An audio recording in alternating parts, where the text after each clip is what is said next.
Good afternoon, everyone. This is our last normal class. Next week we have the exam at the same time. Just come in. I printed the exam. I stored it in my safety location. I stapled it.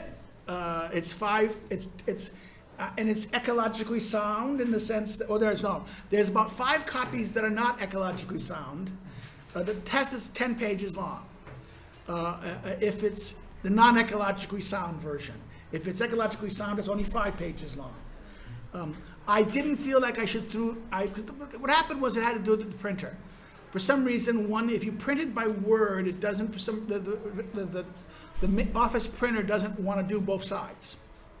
But if I convert it into PDF and use the PDF printer does both sides. So this is like a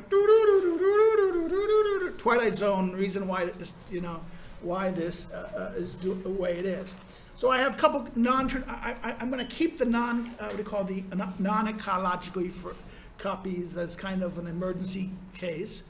I should have enough copies. It should be 20 copies, more than enough. There's technically 20 students in the class.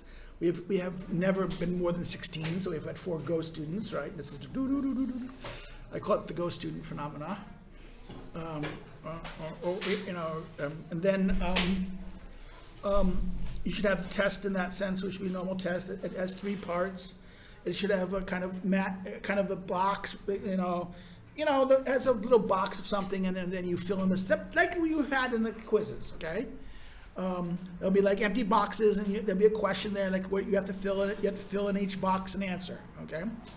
Like the division of powers, the 2 different types of division of powers, the ancient understanding and the modern understanding, and like all those things that you've got. If you study your quizzes, you should prepare yourself for your exam. Okay, that's the good thing. That's why I did this. I used the quizzes as kind of a preparation tool to help you study. In that sense. The second part is true false, and the last section is again like the first, but there'll be matching. You have to match something. There might be some questions that you have to circle the right answer. Okay, so therefore that's the way the course is designed in that sense. The exam is designed in that sense. 2 things. I'm obliged to remind people. I forget myself.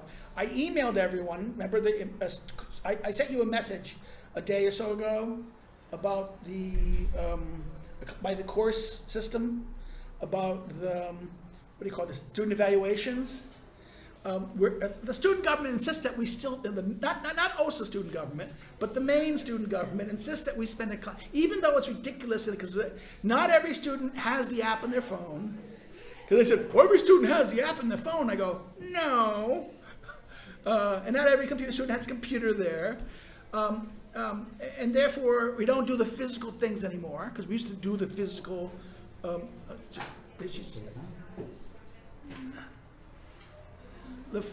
thing where you had to do it like this. We don't do that anymore. I don't have to give you the code as I used to do. Everything is built into the system, right? So please go fill it out. I understand this is your chance to get the knife and stab the teacher.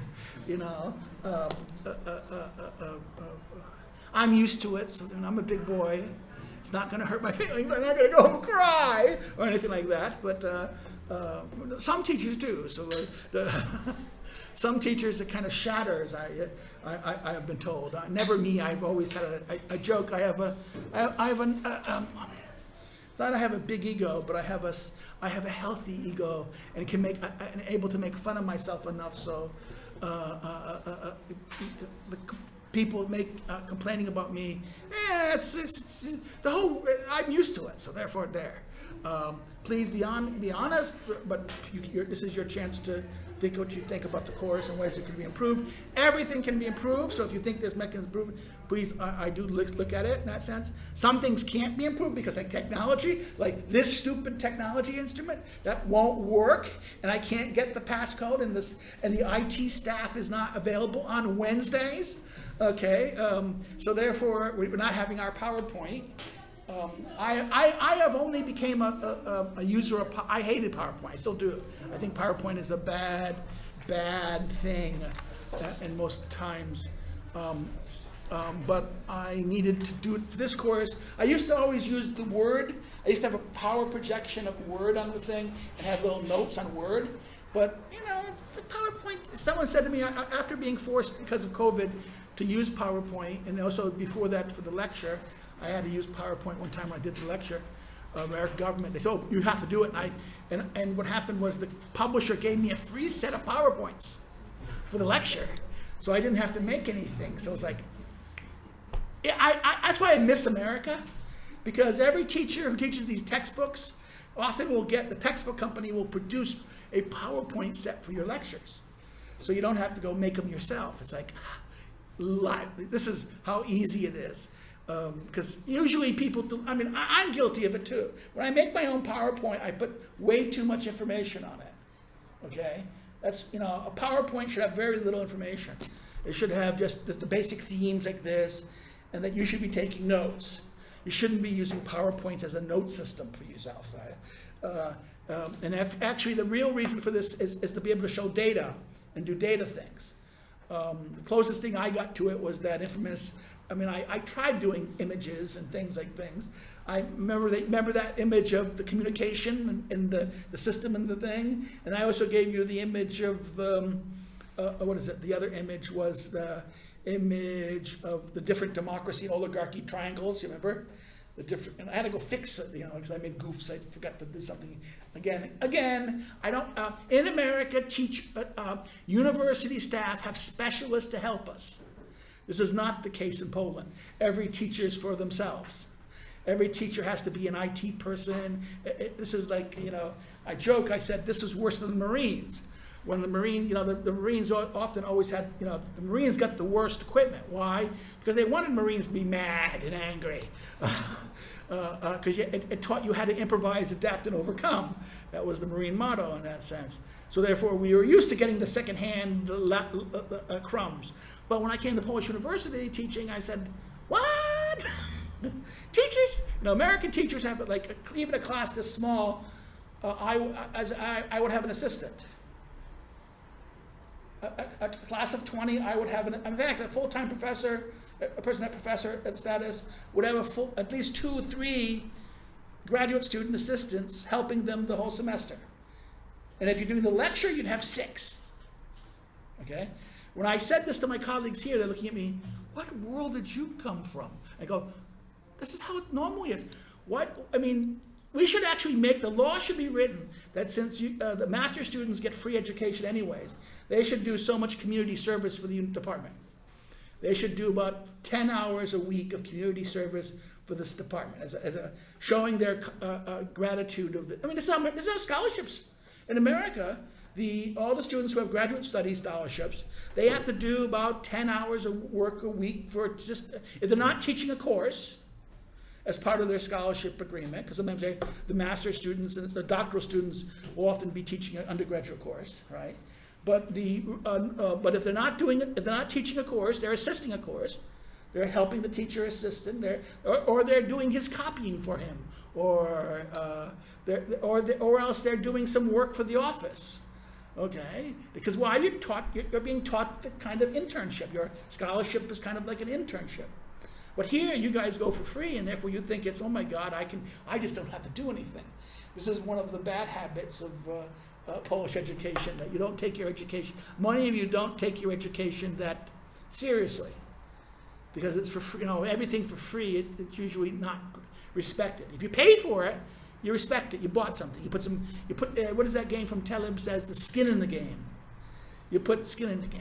So, but that's diatribe is mostly because that stupid freaking computer just is now not, for some reason, updated, and it's not allowing me to access anything. I need a security code that I don't have, and like I said, the IT guy is not available. He only works on Tuesdays.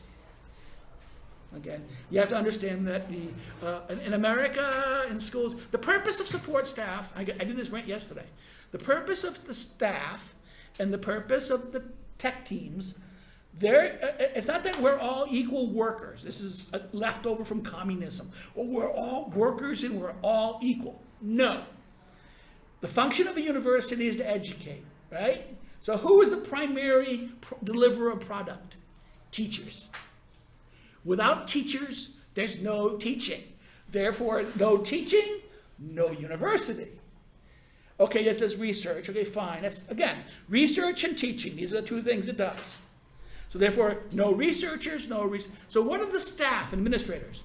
They are supposed to, what? Service who? Us, the teachers and the researchers. Why? To help us do our jobs more effectively. Without us, there's no reason for them. Okay? This is the logic of an organization. In other words, but the problem here is the administrators start thinking that they're the real reason for the institution, and that the staff, teachers, are to do their work for them by giving them, filling out the reports and doing, we have this report. Oh, please fill this report out for each of us. So in this course we have to do a report for. Do they have to do the report? No, I have to do the report. Okay, all these things. So therefore we have these jokes about this. And therefore, I'm rather annoyed that I can't show my PowerPoint. Well, it's a stupid little PowerPoint today because it's only two things. We're going to be spending most of the time on the prints because I wanted to finish the prints a little bit up just to kind of get you the feel of it. The last two sections of the prints, which deals with, the virtue and character of the prints. Again, because we're focusing on the last part of the lecture focuses on leadership. Should focus on the question of leadership. In fact, today's reading if you read the reading specifically from the Lord's reading, chapters 24 through 26 of the modern prints, or our little modern prints, which you have, it focuses on Lord did a cute thing. He basically structured this book on the prints, identically. In other words, he purposely imitated Machiavelli regarding chapters, and also the themes he does echoes the chapters where Machiavelli addresses those same questions. So there is kind of this is why he calls it the modern prince. But this is basically a book about leadership and statecraft and statesmanship and leadership and democracies. Okay, and his latter theme is all about the problem of democracy. This whole theme of the book and the issues is the problem of leadership and democracies, particularly liberal democracies. Liberal democracy has a kind of love-hate relationship with leadership. It doesn't think it needs it. Modern democracy, modern democratic theory believes in the concept as kind of aggregate systems. And actually, this is something that even works within Hobbes. Hobbes, in other words, everything is systemic. And that the real process, everything is a systemic process. So therefore, and everything's an aggregate systemic aggregation of systemic the individual actors acting in the system, and the outcome is basically done by the aggregation of actors' choices and interests, and therefore everything is nothing more the aggregation of the individual, all the individual collective actors collectively making their decisions. And the aggregation of all those decisions and the processes and institutions that produces the outcome of the actions, okay? It's a giant systemic process, like economy. It's like an economy. So political choice is basically understood as one would understood, Alexander, right? Okay. As understood as one understands the economy. And he has to sign the sheet too. Oops. I forget. You don't have my excuse of my age. There might be some other things involving, but I joke. My wife said to me, I'll get in trouble, but I don't care. I usually occasionally would like a belt. After having dealing with idiocy like this, I need a belt. I need a belt of something hard, like a bourbon or a whiskey or a rye, because the urge is to take a hammer to that. Okay, I have a funny story from graduate school. And I mean, before undergraduate, not grad school. In the days when they didn't have PCs, we had at best you had as a terminal, and you had mainframes, okay, or you had a terminal that was a printer. So you had a keyboard with a printing device that would do the. I'm revealing my age when I say this. That's the world of computers that I remember. And there was this French student that was there, and he was a computer programmer. And we were in the computer lab, and we were writing things, and he did something, and the program crashed. His thing crashed. He wrote like thousands of lines. He had this big giant program, thousands of lines, and it just zooped. And he just screamed in French, "Mad!" Right? And he got up, he walks outside, and we thought, okay, that's it, now I'm gonna say. Then he comes in with a brick, and he smashes the terminal. And then he walks out again.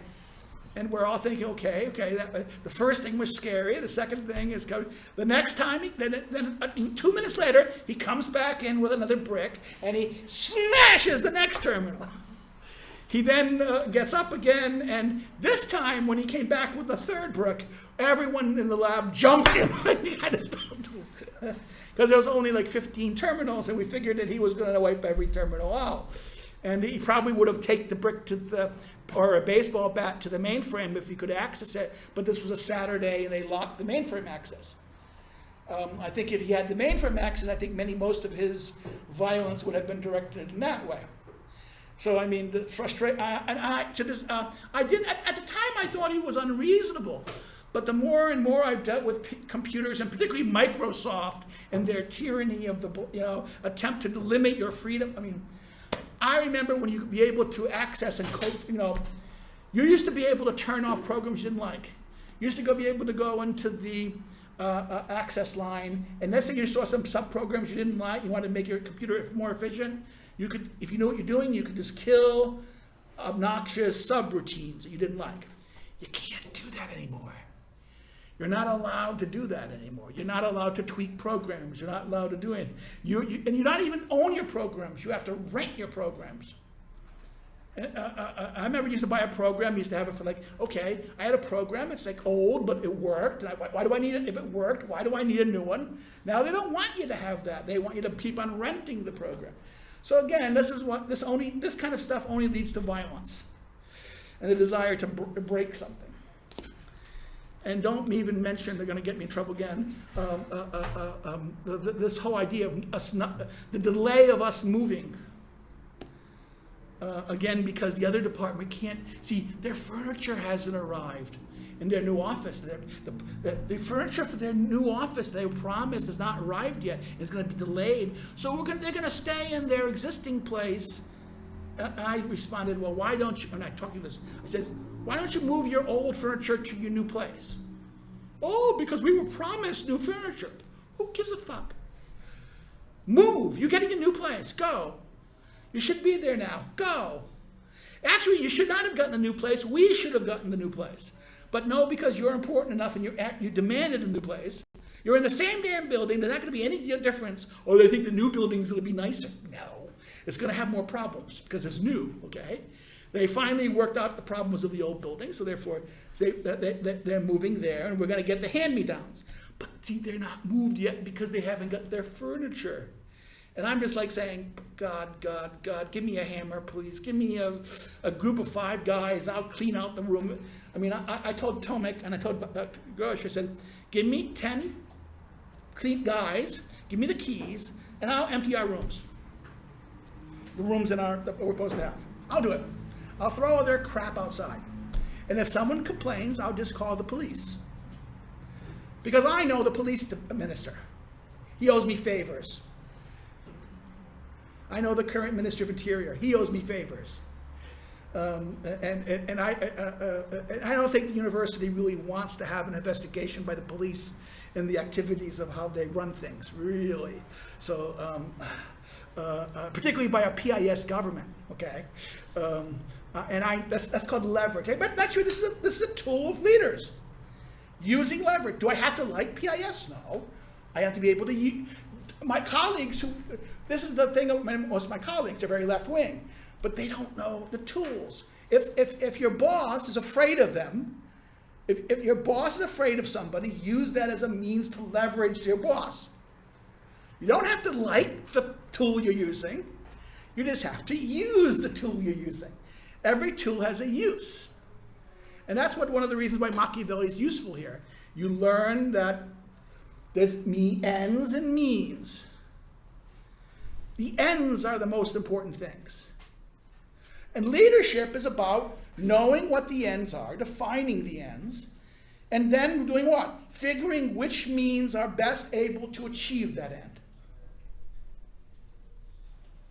The famous line, the ends justify the means. Absolutely.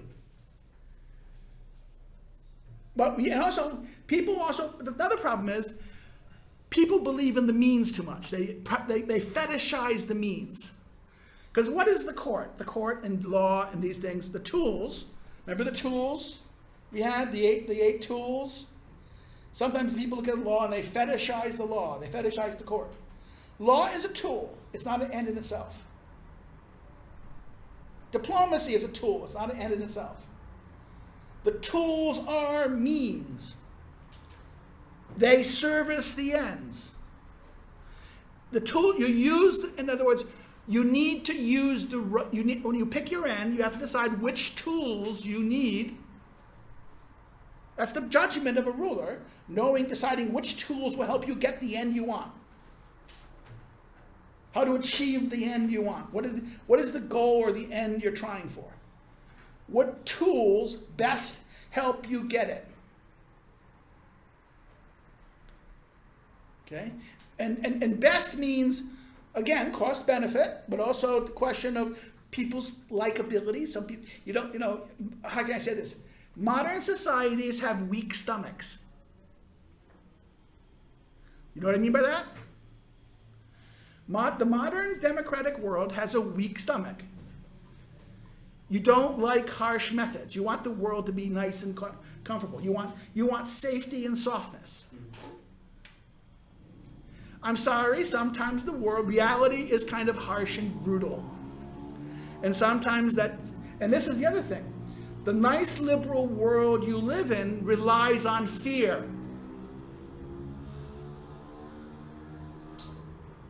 The whole modern concept, the whole modern state from Hobbes onwards is relying on fear. Why? Our fear of chaos drives us to form the state.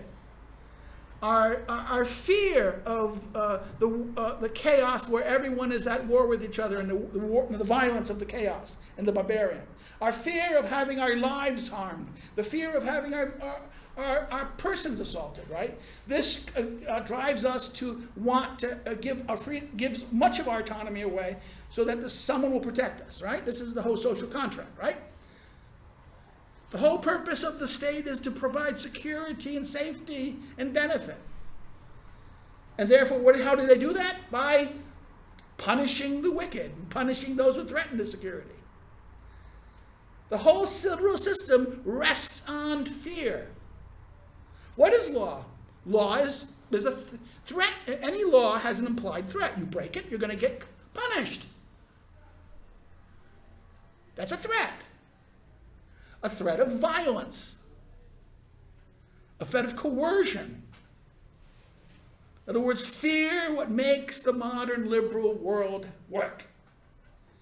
But the problem is, people don't like that. People want to most of us live in a world, because they don't experience the horror. They live normal lives, and they live their normal thing, and they don't experience the exception or the need for the force or violence. And therefore they think, this is the normal. But it's not the normal. Yes, it's normal in the sense that this has become the normal because of the system working properly. But this normal relies on a very much a system of people who are operating. Now, the other things, modern democratic societies don't like leadership because, one, it's tied to older, in other words, democracy doesn't like it because they look at leaders as kind of autocratic systems. I mean, you see this in a lot of the criticism that liberals and neoliberals make of populist leaders. my God, leaders. If he's a leader, if he talks about leadership, this is fascistic. Anyone who promotes popularist leaders are going to be fascistic. What nonsense. In other words, why can't you escape leadership? You can't escape elites, you can't escape leadership because of the question of size. In other words, remember the participation problem. Any large-scale society, any large-scale unit, everyone cannot equally participate. Just think about this. Imagine in a group of 1,000 people, you gave every person 10 minutes, right? So that becomes 1,000 people. That's 10,000 minutes to make every decision. So how much time is that? Divide by 60. That's how many minutes it takes. Divide by Divide by 60. Every minute of that is an hour. So 60 of that. That's how many hours you have. Divide by 24, that's how many days it takes. Just do the math. And you see what the problem of that, right? That any large-scale structure, the reality is you gave everyone, therefore not everyone's going to participate. We're all not going to be equally participate at the same level. Some are going to participate more than others. And particularly those who have, someone has either a stake in the game, something to win, or they have ambitions to win. Therefore, someone who has a stake will participate, and those who have an interest in that stake, or those people who have stakes. And in other words, they have skin in the game, right? This famous tabline, the skin in the game argument. You have skin in the game, you'll participate. You'll be active.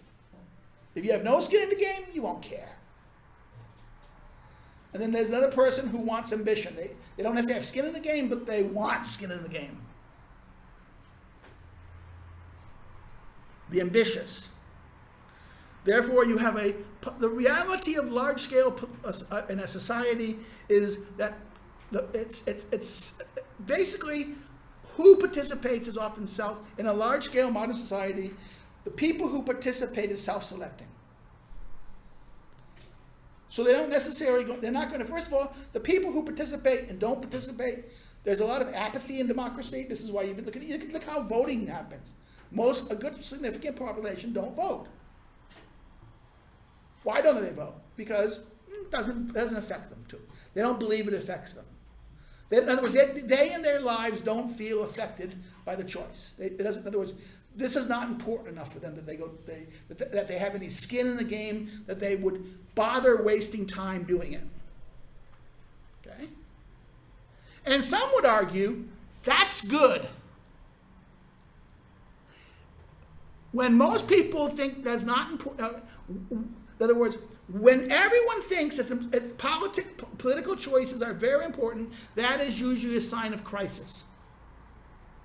If you think that the political answer, rulers, the political system, is your answer to your solution or is important enough that everyone cares about it, this is usually a sign of a society in trouble, not a society healthy. A healthy society, the majority of the society should be apathetic.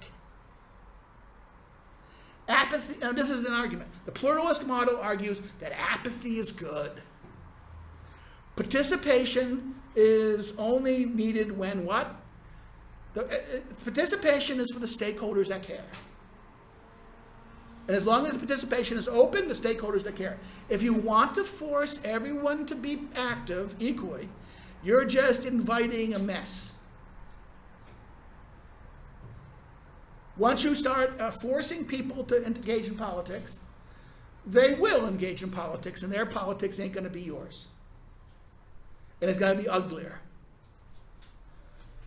The apathetic are apathetic for a reason, because usually what they want is not possible, usually not able to be achieved, and what they want, if you try to achieve it, would bring horrible results. So therefore, that's why we have apathy is a sign of stability in some systems. So here's the other problem about this. This is another aspect of this. Leadership thus becomes a problem in this sense. Democratic societies don't like this. The system doesn't like leadership. Leadership is self-selecting. Who's a leader and who's legitimately a leader? You need to have, this takes us back to the famous Weber. Remember Weber thing of the different types of authority? Traditional, legalistic, and then charisma.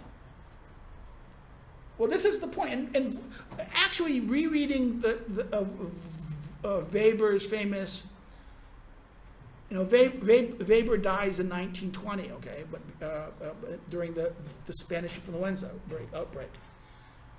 He died like in his late 50s, okay, but he was still a very young man. In that lecture, he talks about leadership, the charismatic leader being important to in a democratic system. There's going to be a connection between a charismatic leader. Remember, the German word is Führer. The word for leader in German is Führer. Nice normal word, Führer. It's become poisoned because of Adolf. You can't use, people get, this is why, by the way, this is why you can't talk about leadership in Germany. Because that little word, the Führer, the leader, the Führer, oh my God, it's almost kind of like, oh God, no. We must not. We're nice democratic people. We don't talk about the Führer. The Führer is bad. The Führer is bad. Bad. Okay, this is a democratic vice, the idea that leadership is not important. The meaning of the word leader means only that he's the leader. And the democratic leader is going to be charismatic, mostly.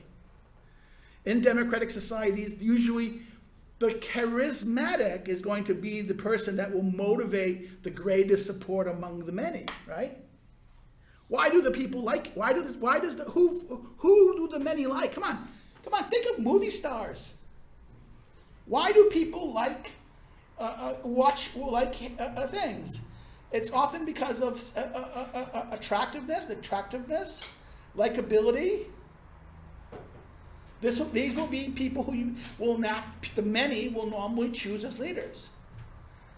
This is why the beautiful or the attractive have a much easier time in life than the ugly, right? Because the many will simply just be likely to respect them or be attracted to them or be wishing to earn their favor or trust, right? So therefore, this is part of the natural problem of this. So leadership is something, systemically, because of the need of operation, there has to be, what's always is going to happen is that there's going to be a few people running the show. Any organization will always lead to, any effective organization will end up reducing the participation in a way, either systemically, structurally, so what you do is you allow input from the many, but you don't expect that much participation. The actual participation will be done by elites. So modern democratic theory, often behind it, if you look carefully, you'll see elites, like mass democratic party structures. Who are the engine behind the parties? It's the elites. Who are the representatives? Usually the localized or regionalized elites, who then formalize the basis, who will become representatives in the parliament or people who are selected for ministry posts. This is why the Italian school, the famous Italian school of Pareto, Michaels, and the Iron School of Oligarchy argument is Mosca, those three, Mosca, Pareto, and Michaels.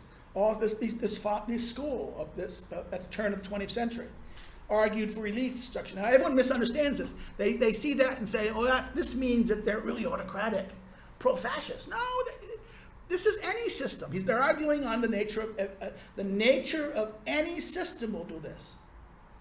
Any large-scale system, and for it to work well, you have to create a mechanism of division of labor, division of operations, and that therefore what's going to happen is that to be able to work effectively, you need coordination of decision makers and outcome products. And therefore, who's going to get those positions? There are the people who are the best capable to do that, usually the people who are skilled, and therefore they go to school, they're selected out of usually the elites of the society. There is a connection between intelligence and elite status. Because why? What happens? People who have good ideas, over time, the people who had good ideas that helped the community to survive were usually the more intelligent. And therefore, usually their children, and they pass on, and intelligence is passed succession genetically. Therefore, who's going to be likely the future leaders and the future people? Those who have inherited the genetic habits of intelligence of their ancestors. And if you have a large society, in other words, if you have a very large society of, let's say, a couple million, right, 100,000 to a million, well, that's going to still be a large number. It'll be like maybe 10, 15%. Maybe 20 with high levels of intelligence. One standard deviation higher than the average. Okay? 2, 3 standard deviations, these are the geniuses, and these people often have being 1 standard deviation, you tend to have normal behaviors. Higher genius levels, higher intelligence usually have a lot of bad other traits, like sociopathy. Real geniuses also tend to have antisocial traits. High levels of antisocial traits. And if you studied psychology, a little bit evolutionary psychology, you'd see this. Personality, the connection between intelligence and personality. There is at the very high genius level is the most scary thing. They're asocial, they tend to be not nice people. Okay? Brilliant people, truly brilliant people are usually not nice. They're egoistic, selfish, and be that way. That's the nature. So therefore, but someone who's basically 1 standard deviation higher, these tend to be like the norm. And these are usually your leaders in your societies. In other words, they're not genius, because usually when a genius enters politics, he's usually hated. Someone who's a very genius level factor, who's politically, he's usually envied. His behavior is such that he will get enemies, and he will be hated. Like Hamilton, for example. Hamilton is a perfect example. Hamilton was probably, he was a genius from the understanding of things. If you look at his ideas of economy, the economic models he did, the way he, his graduating law school and as a young man, leaving Jamaica and his family, going to New York as a teenager to go to school on his own, and starting up his own newspaper, at 15, 16 years of age, So therefore, this is if you look at someone like Hamilton, you say that, but at the same time, he is a troublesome personality. Now, that gives us the nature of these things. Leadership is this problematic. It's we talked about the need of a democratic society. They don't like leaders. It doesn't want them, but it still needs them. In other words, a democratic society, democratic system still need leaders. It doesn't like them. It kind of thinks it's above them. So this is why at the end of the book, he says, we need to, this is why Lord at the end of the book talks about the need to prevail against the time, right? You need to really fight against the prejudices of the time and fight against the prejudices of the democratic mind. Because no matter how much the democratic theory hates leaders, they need it. And leadership has to be taught. It should be taught particularly to the elites who are going to be the leaders. And this is the most funny thing. In American institutions, the elite schools think they're no longer elite. They hate the concept of the elite. They do as much to undermine the old status of their. In other words, the elite institutions in America think they're meritocratic. And they believe themselves to be meritocratic. And therefore they do everything they can to escape any sign of eliteness. But then what happens, because they're meritocratic, they become even more elite. In other words, the funny thing about a true meritocratic model is that it's worse than the old elite system. The old elite system often allowed, just because your family ties, right, because of who you were and your things, allowed normal people to go through the system, not just only the best. Yeah, because you were related to them. Okay, you went to the region, you went to the schools with the other guys, so therefore you went to the right schools, but you're not necessarily super brilliant, you're just average. And therefore, you're going to be picked, but you're average enough, and you're going to be trained enough that you can hold a mid-level position or a mid-level command in the city, in the society. Okay? But all of a sudden, what happens when you make the school totally meritocratic? Those people can't get in. And therefore, these people don't go to these schools. They don't become elites in their institutions, their local areas and that stuff. What happens, now everyone who gets in these things think they're the best. And they deserve to be best where? At the height of everything. They want to be in Washington. They want to be at the center of things. Do they want to stay in their small hick town? No. They don't want to go back to their local area and that thing. They want to be in charge. And they view themselves as citizens of the world, not citizens of their own location. So therefore, the irony here is the older system, which was less than totally meritocratic, was far less destructive to a egalitarian society. In other words, the non-democratic, more aristocratic character of the old higher education of the 19th and early 20th century, of the elite schools, was less destructive to the democratic character of the regime, the egalitarian democratic. In fact, it kind of preserved it in a way, unintentionally. But once it was turned into a meritocratic thing, what happened? It undermined completely the democratic character of the regime. Because what happened? Now you have all these people going to the elite institutions thinking that they're the best. And they look down on those who not one of them. Therefore, they know that they are the best. Getting into Harvard is so difficult. Getting into Harvard is more harder than graduating from it. Just by getting into Harvard, you're a superstar. That people will give you money. Look at. Come on, just think of this. Think of Bill Gates and Zuckerberg, dropouts from Harvard. But people were willing to give, because they were Harvard, they assumed, oh, you must be brilliant, must be genius, therefore, I'm going to give you millions of dollars. You understand how that works? That therefore, just by getting in, that they have already achieved what most people have to work for.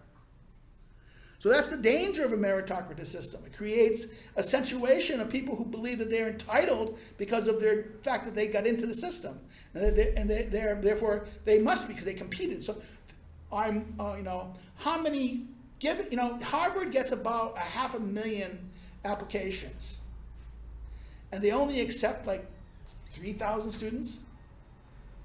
In other words, it's easier to get a lottery ticket sometimes than winning a lottery ticket. No, I think it's still higher. Getting into Harvard is slightly more easy than winning a lottery ticket, but it's actually better in terms of but it's still very low probability that the average person will get in.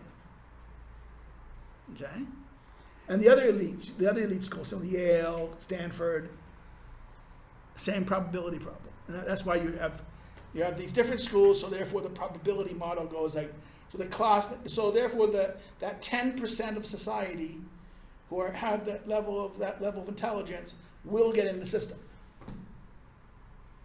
It perpetuates itself. But it no longer localizes it anymore. It comes the pecking order. Harvard, Yale. In other words, there's a hierarchy of where to go. So therefore, number one is number one, and number two is number two. You have a rank system. Who's more important? Again, that's based upon where you go to. In other words, this is ironic. It creates a caste system. I went to Harvard or I went to Yale. Before that used to be only mean 50 years ago, 60 years ago, it only meant that you were from that region. Or you went to a certain prep school. Now it means the difference between being all super smart and some very super smart, you know. So that goes there. And therefore, the last thing we have to talk about is the problem of occasions and time we talked about last time. That every time, all leadership requires occasions to act. It requires two things. Virtue, in other words, your abilities, the ability an occasion to act, and virtue, that is the ability to act. In other words, having the skills necessary, having the skills and the capacity to utilize the opportunities. Now, opportunities in normal times are rare. Why? Because in a democratic society, the democratic process does not it doesn't really like the idea of individuals having too much input in the system. Therefore, the nature of competing interests in a democratic system will often prevent anyone who wants to be a real leader to lead. He has to always work with, if a leader works in this case, he always has to work within under the umbrella of existing interests. Okay? He couldn't just, in other words, any attempt to overcome the existing interests would probably end up in failure in normal times. It's only in unnormal times or crisis times that an occasion happens that you can redefine the system. In other words, only in crisis can actors have the occasion to be able to get the people or the society to change or to alter the system in a real way. If things are working okay, people don't want to change it. They prefer the status quo. That is that famous line in the Declaration of Independence. There's that prudence dictates that when most people prefer the evils they know, the evils they don't know. That famous line that's in the second paragraph about prudence dictates. Well, that's true. The normal time, most people's perception would be that they would prefer if the system is working, if it ain't broke, don't fix it. If it ain't broke. And they have to believe it's broke. Once society believes the system is really, even the system could be not broken. The system could be very broken, but if the society doesn't care, or the society does not really believe it's broken, or they don't, or the key decision makers are benefiting from the system being broken, then there's still not enough. In other words, if the leaders in society are benefiting from the breaking of the thing, and mass society does not have the masses don't have enough energy to change the system. It's always the decision makers and the elites who are the real people who make the decisions. So if there's a division of interest between the interests of the elites and the if the elites in the system are benefiting from the broken system, they're not going to change it. So the fact that the majority of the population sees it's broken, the only time is when the elites themselves feel they're broken. And that's when they're feared. In other words, this is a tipping point happens. A tipping point is when their lives and their property are threatened. And that's actually very bad. This is why most modern leaders in modern Western democracies are assholes. Because they don't realize that by their unwillingness to fix the system that's clearly broken for the majority of the population is only going to get worse over time, and that's going to produce a boiling point where it's going to blow up like it's going to repeat like the French Revolution or the Russian Revolution. In other words, the French Revolution, the Russian Revolution are really a point where the elites lose control over the masses, and the masses get so angry at the corruption and the breakdown in the system that they just simply explode and just use violence against the system, against the whole system. And the elites lost control. In other words, the elites lost control of power. And this is something we'll talk about in Machiavelli today. This is the danger of being held in contempt. Why it's okay to be feared, but if you're hated or held in contempt, you're fucked. Because why? Because if the masses hate you, what is the only thing saving you? You have power. What happens the second you no longer have power? The masses will tear you to shreds. Look what happened to Gaddafi. You ever saw the video what happened to Gaddafi when the people got a hold of him? They tore him to shreds. The mob literally tore him to shreds. In fact, the only reason they didn't do that to Saddam Hussein was because the U.S. military immediately grabbed him once the Iraqis got a hold of him. And then the American military, then they handed him over to the authorities and they said, you got to try him. The Iraqi government, the Shiite government just wanted to take him out into the Shiite population and, how can I say, let them chop him to bits.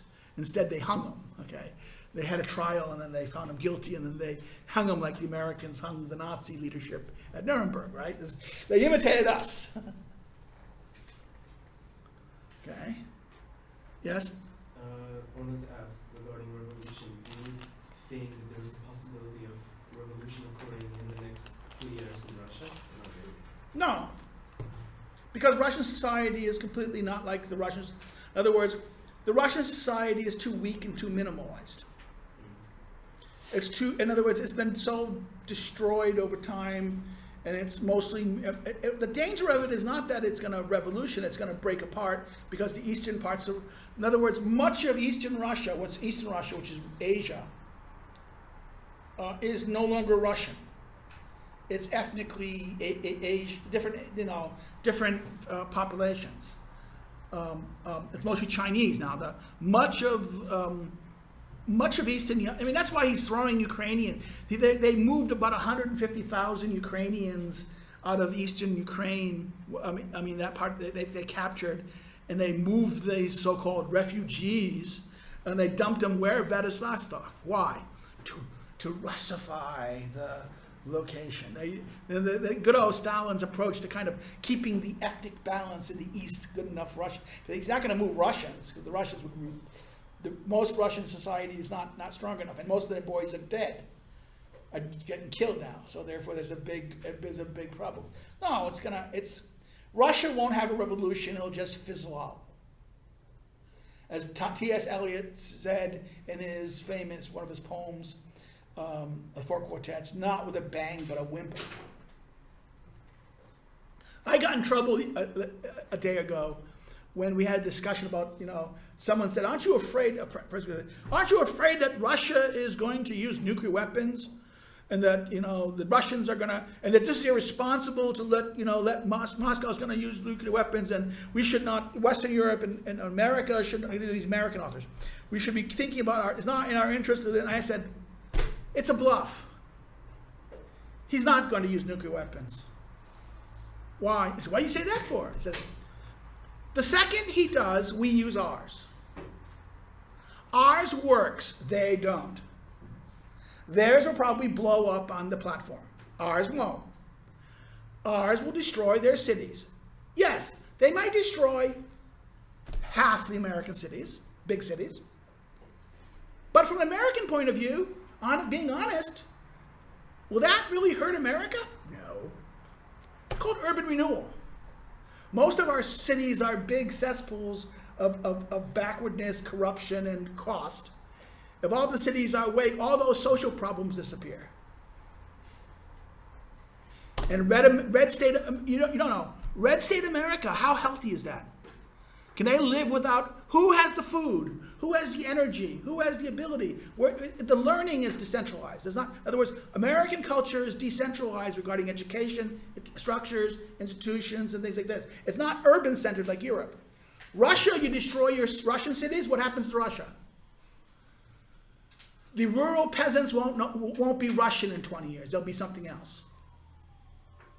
Russia will cease to exist as a civilization if they use nuclear weapons. Because they'll be wiped, their cities and their things will be wiped out. American cities will be wiped out, but who cares? Because America is not its cities. And it would actually reduce a lot of American costs and problems, and it'll be a better America, stronger, tougher, ruthless America. America. Do you ever watch that? There's a TV series in the 1980s, early 2000s called Jericho. Watch it. It's about the post-apocalyptic. This idea that everyone's going to be wiped out. I'm sorry, none of you have not really studied nuclear science. I had to do that a little bit. If we do go boom, boom, boom, it's not going to exterminate the world. Most of the world is going to live perfectly well. The big cities will be just toxic waste zones for decades. But that means you're going to revert back to the... But that wasn't that the way it was when the barbarians came in the 600 BC to 800 BC and they sacked all the European cities and everyone lived in the outskirts again, right? The Dark Ages. So we have another Dark Age, a 200-year, 300-year Dark Age. Who's going to be the biggest power coming out of that? Which existing system is going to survive? It's going to be the Americans. Why? Because American culture in the rural areas is going to have the identity of the Roman, the civic. Who are the real people who love America and send their boys to die America? Rural Americans. Who has the identity of the Americans? Urban Americans or rural Americans? Rural Americans.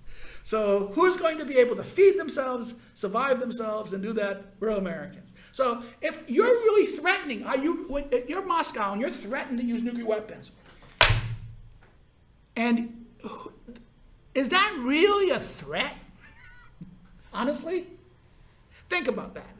Because if you use it, you cease to exist. And a statesman, remember, the statesman should not be concerned about the now. He should be concerned about the future. That this Russia exists. Now, Vlad, do you want to be the man who extinguished Russia? Go ahead. History will remember you as the clown who used nuclear weapons and destroyed Russia and produced the future American power that will be even more ruthless and more militant than the current America. Okay? Now, what actor would do that? You understand? That's real decision making. Someone should say to him, I don't understand. I want to be nice and plop. The best way to be diplomatic to some people is saying, I'm sorry, this is our diplomacy. You grab them by there's a famous line by, it is a famous saying by Theodore Roosevelt. Grab them by the balls and their hearts and minds will follow.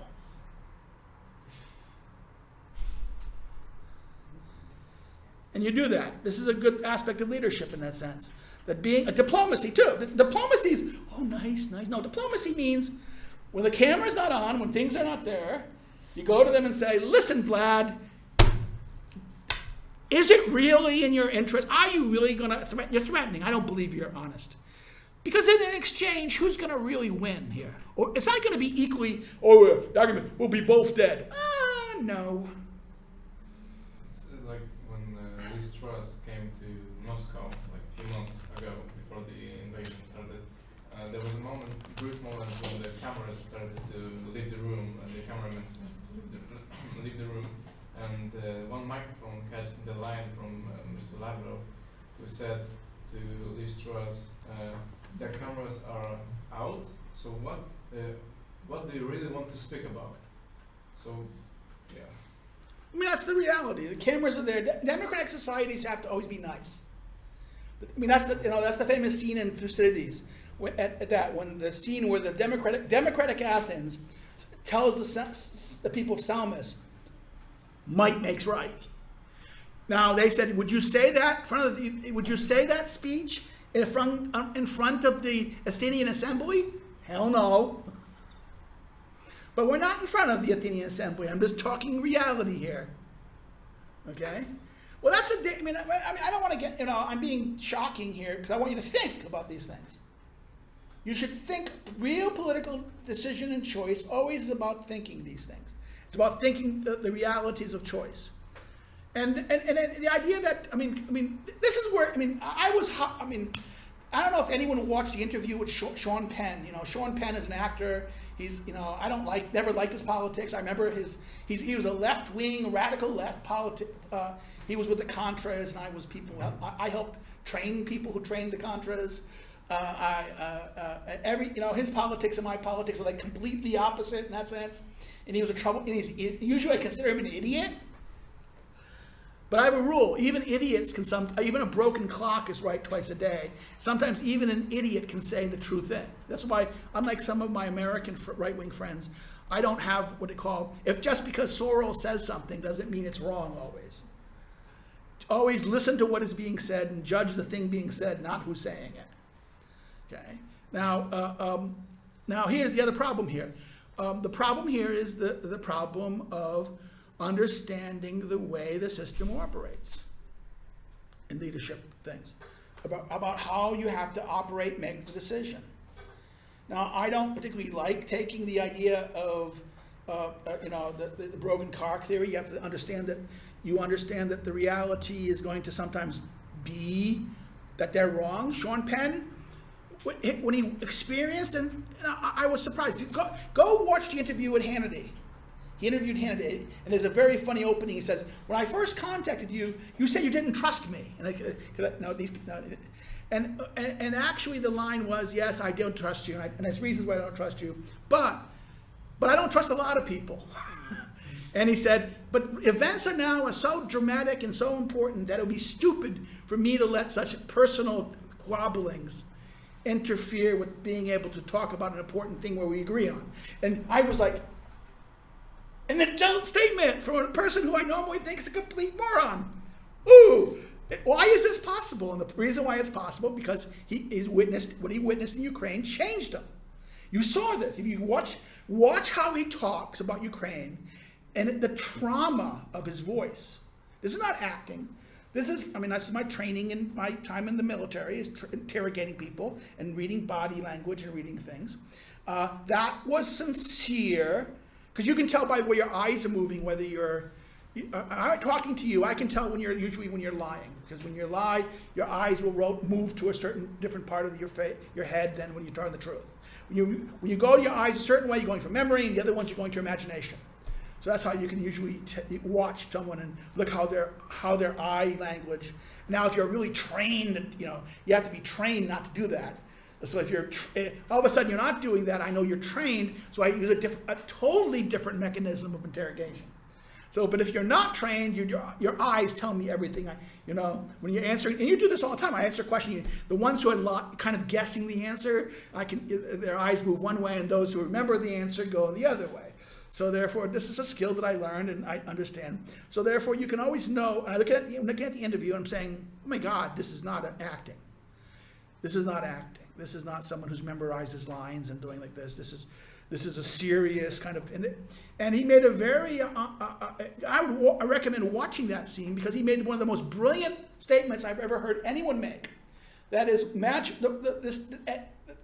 what does it say about a world where a guy with the nuclear weapon just constantly threatens to do it, and everyone else backs down because he has the nuclear weapon? How safe is that world? Okay, maybe we're going to have to think about the necessity of dealing with that.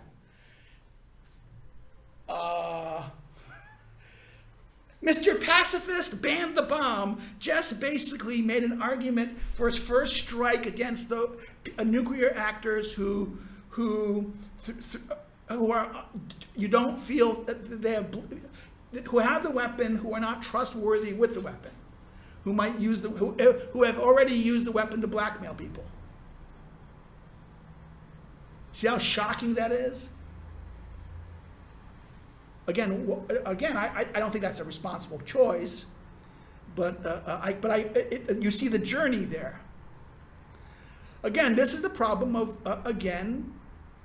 the reality of dealing with crisis. He never dealt with these things. He's dealt with a world that's perfect. He deals with this world and he looks at the world in chaos and he says, "Oh, it should be like us." This is the mistake Roosevelt made, not Theodore, but Franklin Roosevelt with Russia, Moscow. He just viewed Stalin as one of him. Stalin is like me. He's a leader. Now, he rules a less enlightened society, so he has to be more brutal. But then again, we have less enlightened groups in our society also. The Democratic Party has these redneck Southerners who are seasick, you know. He ruled, remember, he was Democratic president. And he got into power because of secession, because of the segregationist Democrats in the South. Without the Southern Democratic bloc was 50% or more, maybe even 60% of the Democratic vote that elected Roosevelt. If the segregationist South did not support Roosevelt, Roosevelt would not have been able to be president. So no matter how much his wife would talk about Negro rights, it was never on the top, never on the, in fact, it was the opposite. His economic policies often expanded segregation, particularly economic segregation against the Southern blacks. Okay? But this is the funny thing. He just thought, well, you know, Stalin is just like my Southern Democratic colleagues. No. They're not the same. The Southern Democratic guys are bad guys, and not necessarily nice people. They look down and treat the blacks differently, but they're not murderous thugs who will be willingly exterminate. Even no matter what you want to say about segregation, it was never the Gulag. The plantation was never the Gulag. And anyone who argues that doesn't understand, because what happened in the Gulag? Do people reproduce and have children in any significant number? No. In the Nazi concentration camps, did people reproduce? So don't go talking, in the plantation, did slaves reproduce and have children?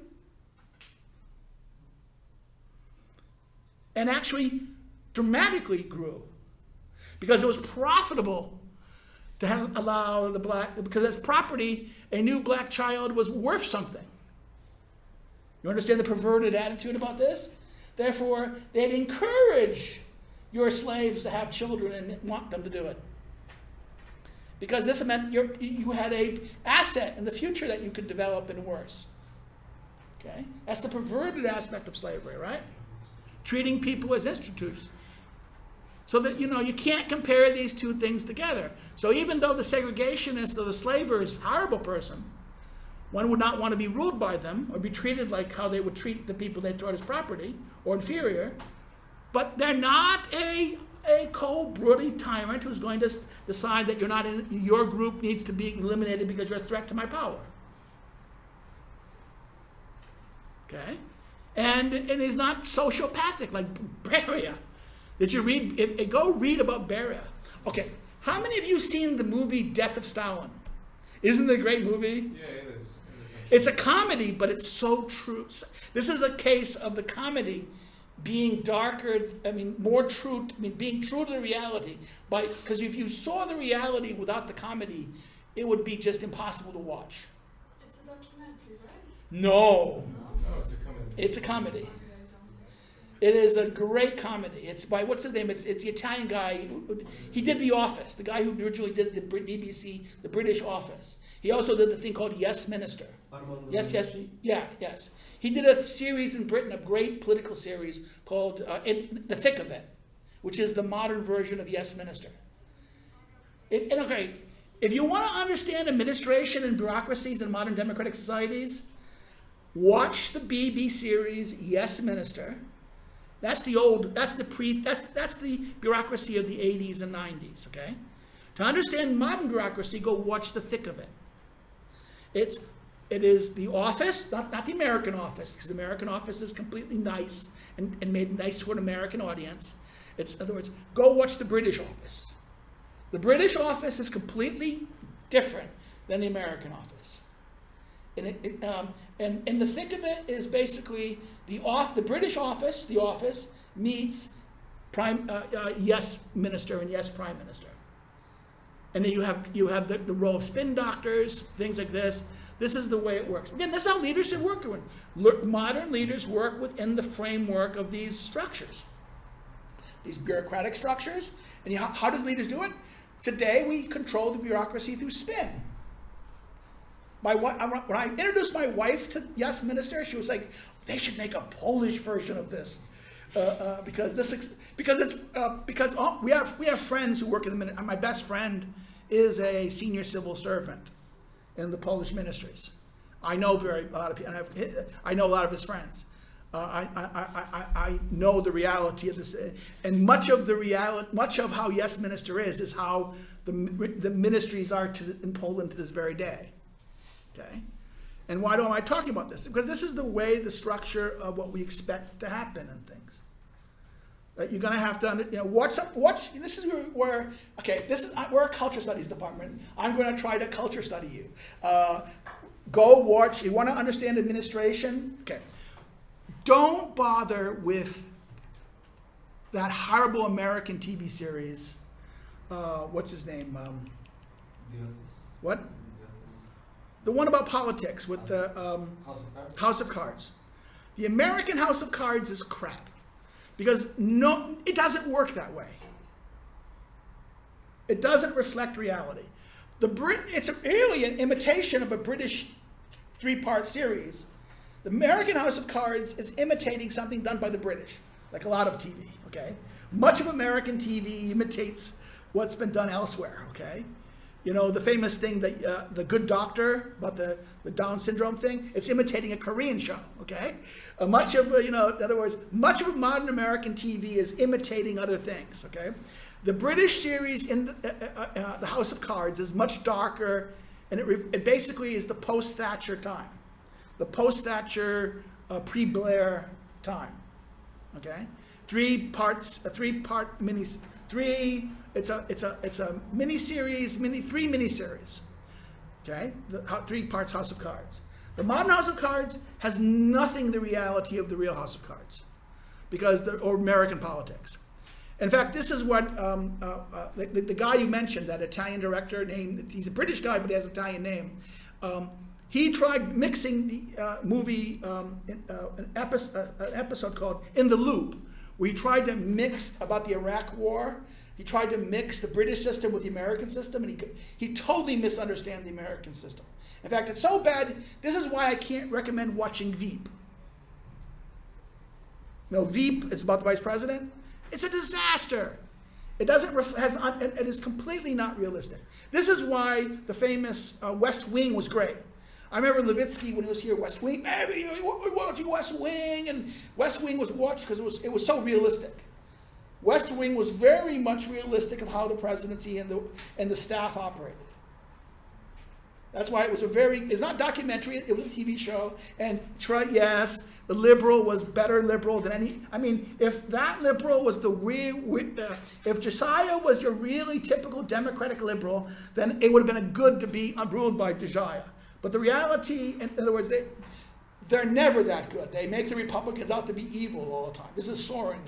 He wants to make them out to be always, the Republicans are always these hungry people going, it's cartoonish, where the liberal Democrat is this noble, wonderful, self-sacrificing guys. In reality, it's the opposite. But, neither side is good or noble. And sometimes the liberals are just as vicious in that. Come on, I know the story. Ted Kennedy and Chris Dodd used to joke about waitress sandwiches.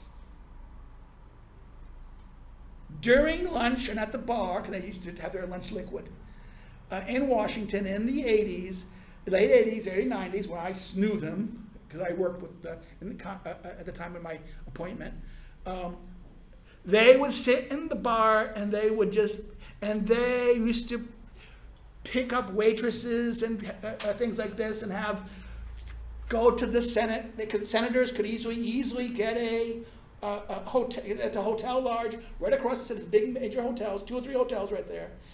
They would go from the Senate chamber down across the street, across where the Senate offices are, go right to the hotel lobbies, go up there and pick up girls.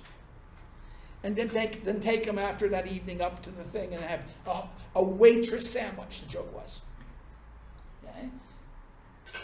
The reality of, this is, the reality of the typical liberal Democrat was they got in, liberal Democrats usually got in trouble for sex.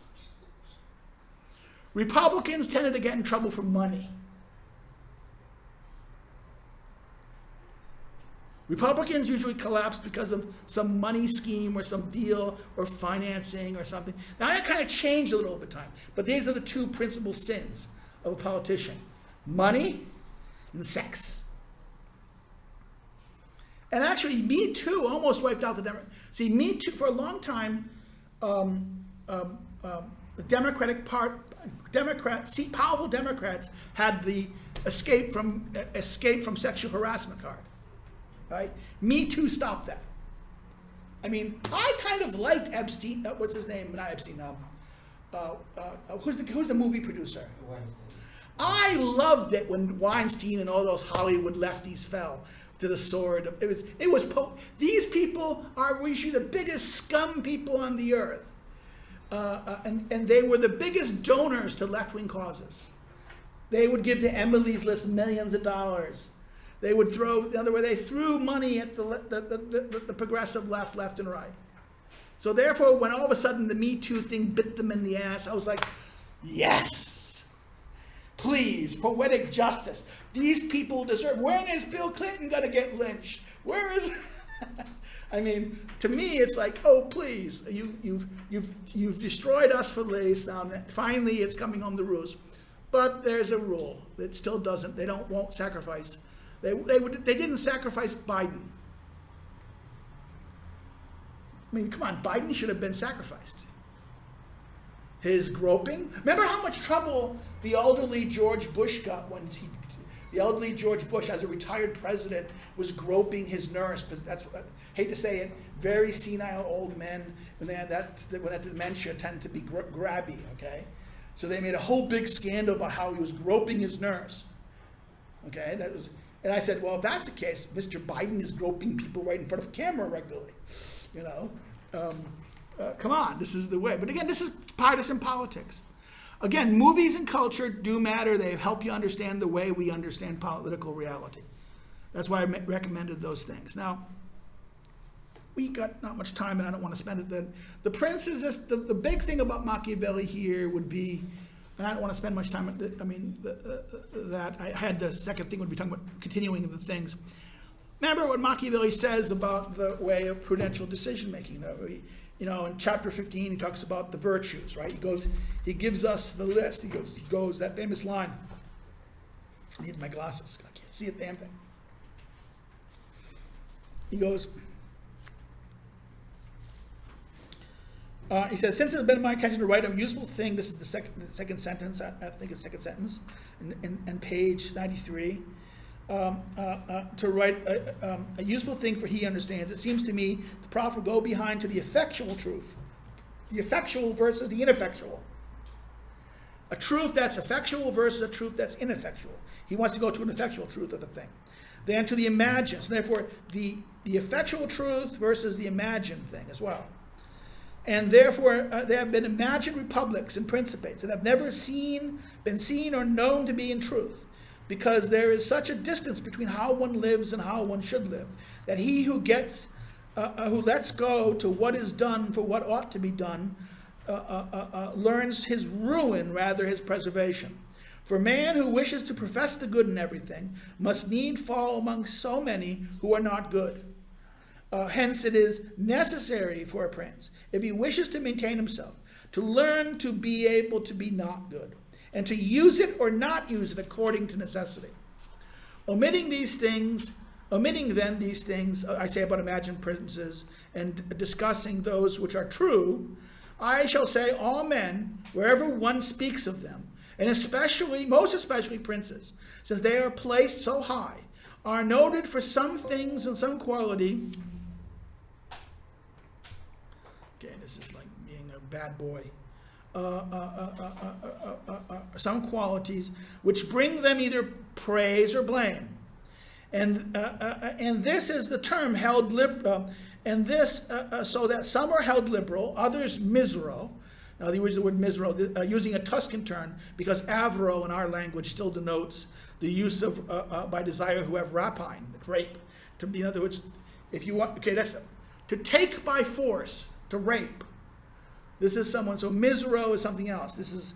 He uses a different term here, misero. Because he says, misero we call the one who abstains from using his own. But whereas avro is to take others. There's two types of people. There's two types of people who don't have. They just don't use their own, stingy, the ones who are not going to take. It's liberal, the givers, and the other type is a not a giver. The other term, the term that's commonly used, is dangerous because it applies to rapacious. Something is rapacious. Rapacious means you don't have it, so you want it so badly you take it from other people. This is the danger of the rapaciousness. Rapaciousness is a thing that is horrible. And some are held to be givers, others rapacious, some cruel. He's giving us a list. Notice this, the list is pairing it, right? So liberal, misero. Then we call he has this discussion of misero. Then some are held givers, rapacious, cruel, full of pity. One faithless, other faithful. One effeminate, one pusillanimous. That means small-souled. So effeminate and small-souled, and the other fierce and spirited. So he pairs. He puts two things together. In other words, effeminate, like a feminine means like a girl, like a woman, to be feminized. Effeminate and pusillanimous, small, the Latin word, small-souled. And then what? The other thing is compared to, it is, the spirit is fierce and spirited. The other human, the other proud. The other lascivious. Lascivious means kind of joyous, like the other, and kind of like fun to be around. Lascivious means someone who's like free with themselves and their feelings. The other chaste. One open, the other cunning. The one hard, the other easy. The one grave, the other light. The one religious, and the other skeptical. So watch that list. It's a good list. Now this list should replace the list of virtues and vices in there. And if you go to Aristotle's Ethics, he has that famous list the virtue is the middle ground, and there's the excessive of virtue and defect of virtue. But if you just do virtue, if you do the simple version, cowardice, courage, right?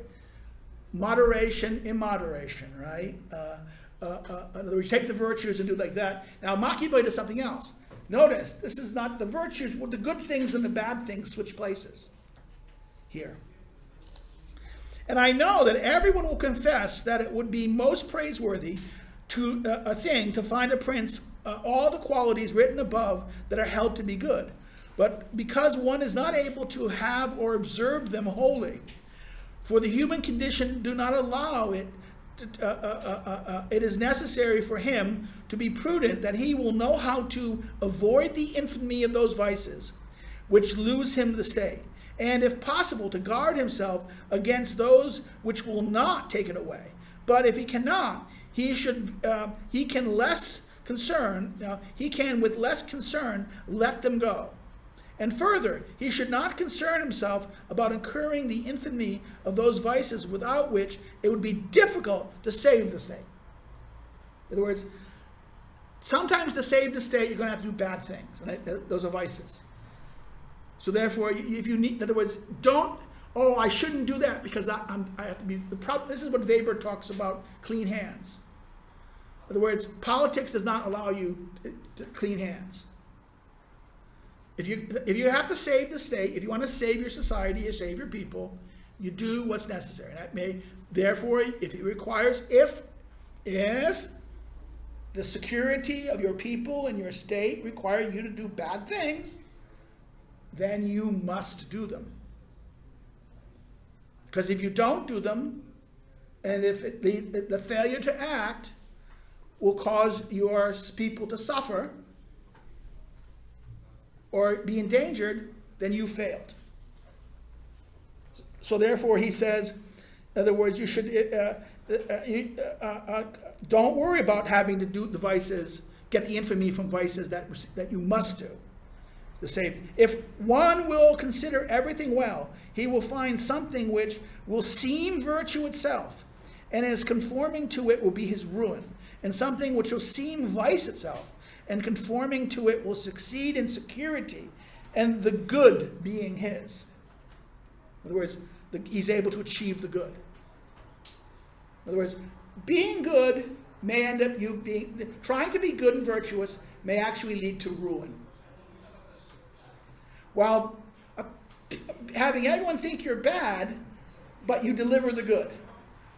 This is the famous thing by Bernard Menderville. It's called The Fable of the V's, where it's public virtue, private virtue, public vice, public vice, public virtue. This is the argument that that the real public good only happens by selfishness. That individual actors not being virtuous but being selfish, which is a vice. When the people are privately selfish, what ends up happening is the collective outcome of this produces the public good. But when people try to be privately virtuous, ultimately, and they impose virtue on the society, their virtue on others, this usually leads to public ruin. So this is by the way, that's modern theory. This is the concept of modern theory. That this is why we don't care about virtue. We just simply let the process of democratic actors operate in the way they do. Now, he goes through here, and I'll leave this one line. This is why cruelty and pity. This is fantastic in that one. Why it's better to be ruled than loved. He goes, this is the third paragraph. This is the third paragraph on page 101. From this arises a dispute. Is it better to be loved than feared, or the reverse? One may respond that one would wish to be both, the one and the other, but since it's difficult to mix these qualities together, it is safer to be feared than loved. For if the two must be lacking, for one can say this generally of men, human beings, that they are ungrateful, fickle, hypocrites, dissemblers, that means liars, people who lie, evaders of danger, lovers of gain, and while you do them good, they are wholly yours, wholly offering blood, good life, and sons, as has been said above, when the need is far off, but when it approaches you, they revolt. And the prince who founds himself wholly on their words, if he finds himself naked in other preparations, will be ruined. For friends which one acquires for a price, and not from the greatness and nobility of mind, one merits them, but one does not have them. And when time comes, they cannot be spent. This is a great line. What is the purpose of friends? To spend them. So if you buy your friends, they won't. When you need to spend them, you can't spend them. The people who you buy, the only friends that are really yours are because of what? Because of your greatness, or acquired because of your greatness and your nobility of mind. They like you and they want you and they follow you because of that. If they're there because you bought them, you gave them things, done things like this, when the time comes, you can't spend those people. So that's kind of soft power, right? No, it's not soft power, because you're spending them. No, but You're using them. No, charisma is soft power, exactly. Yeah, no, but I said regarding the true friends that you mentioned. Yeah, true friends happen because because you're great. It's because of your character, your attractiveness to them. They love you. They want to, they love you because you're something about you and your character has them attracted to you. They're yours because they're your friends because they give themselves to you. You didn't have to buy them. Okay? And therefore they can be spent. And men are less cautious about offending the one who they've made his loved, and the one has made himself feared.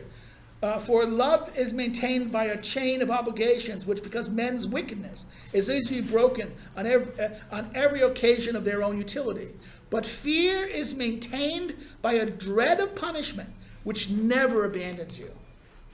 Okay? In other words, love, men are fickle. Men change their minds. They love you one minute, they don't love you the next. And if there's too much cost, I'll not love you anymore. All right? Whereas fear, you don't. If you truly fear them, you're going to be. If you fear them, you're not going to change your mind. You're going to do what he says or she says. Fear is the most powerful motivating force. It ensures loyalty and consistency. Love doesn't. And he has that famous line. Now the problem here is, again, you should always be careful about what? Avoiding hatred. That's how he ends the thing. I conclude then, returning, this is on page 103, the last paragraph. I conclude then, in returning to the question of being feared or being loved, since men love at their own pleasure and fear in the prince's pleasure, a wise prince should found himself on that which is his, not upon which is dependent upon others. And he ought to contrive to avoid hatred. Because why? It's when the people hate you or held you in contempt. The danger is becoming so hated and so, in other words, if you become hated or held in contempt, the danger is that if they don't fear you anymore because you don't have power, then what? You're lost. You're over. Game over. So therefore, that's the danger here. In other words, it's being feared is more powerful than being loved, but you need to avoid being what? Hated. You can't be hated. This is one of the things about undid Thatcher. Thatcher became hated over time. A segment of the society hated Thatcher so much that to this very day they will go to her grave and piss on her and do things. You know, people will, even after they're dead, will want to seek to harm you. Like her statue, they stripped her statue in Grantham. All right. They did. In other words, that segment of society. There's a segment of British society who hate her, and they will continue hating her. Their children will hate her. They'll teach hatred of her, and that's a very dangerous thing. But they were never powerful enough. In other words, they were only like 10%, 15% of society, and that's today's society. Now, if the Conservative Party really, come on, if the today's Tory Party had any balls, what would they do to these protesters? If Thatcher was alive, she'd throw them in jail. I think they should be thrown in jail. The police is too woke. Fire the effie. Bring the old people, the old cops back. Let them loose on the thugs. No guns. I mean, the British police never, only the multicultural police of Britain have to carry guns. The old British police never had to have to worry about a gun. They were able to deal with the criminals without a gun. They'd beat them up and knock the shit out of them, and take a bully club and beat the living crap out of them, but they didn't have to use a gun. Today's British police have to use automatic weapons to stop criminals. This is the irony about this, right? In other words, today's police is nicer, friendlier, more diverse, but much more violent than the old violent cops of the past. That's the other politically incorrect thought of the day, in that sense. So we'll stop here and we'll end and have a good day. We're at the end of the thing and we're going to get rain any second, the system says. Have a good day, see you in the exam, and take care.